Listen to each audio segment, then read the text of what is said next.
আমাদের রাষ্ট্রযন্ত্রের যে নিরপেক্ষতা, এই নিরপেক্ষতাটাই আসলে প্রশ্নবিদ্ধ। ভাই যে বললেন কিছুক্ষণ আগে যে ৩ বাহিনীর সমন্বয়ে আসলে একটি টিম গঠন করা। আমি মনে করি আসলে আমাদের ৩ বাহিনী কি বর্তমানে আসলে কোনো একটি দলকে সার্ভ করছে নাকি বাংলাদেশকে সার্ভ করছে, এই বিষয়টা নিয়ে আসলে আমি সন্দেহ। আমার সহ আমি মনে করি সারা বাংলাদেশের প্রত্যেকেরই মনে এই সন্দেহটা অবশ্যই আছে যে আমাদের সেনাবাহিনী কার হয়ে কাজ করছে বা পুলিশ বাহিনী কার হয়ে কাজ করছে, বা আমাদের আসলে কারো কারো মুখে শোনা যায় যে ৬৪ জেলার ডিসির মধ্যে ৫৮ জেলার ডিসি কোন একটি দলকে সার্ভ করছে। এখন আসলে এগুলোর সত্যতা আসলে কতটুকু সেটা আসলে আমার জানা নেই। কিন্তু এই কথাগুলো সত্যিকার অর্থে প্রশ্নবিদ্ধ এই নির্বাচনের ক্ষেত্রে।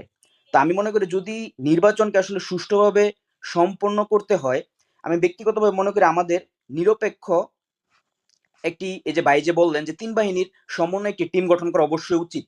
কারণ ৩ বাহিনীর সমন্বয়ে কোনো একটি দলকে যারা সার্ভ করবে না, আমরা যখন ওরকম একটি টিম গঠন করব, তখন সেই টিম প্রত্যেকের জানমালের নিরাপত্তা নিশ্চিতের মাধ্যমে, তাদের ভোট কেন্দ্রে প্রবেশের মাধ্যমে এবং তাদের ভোটাধিকার প্রয়োগের মাধ্যমে আমরা তারা কোন দলকে কে পছন্দ করছে, সেই ক্ষেত্রে জনগণ কাকে চাচ্ছে সেটি আসলে প্রকৃত অর্থে জানা যাবে।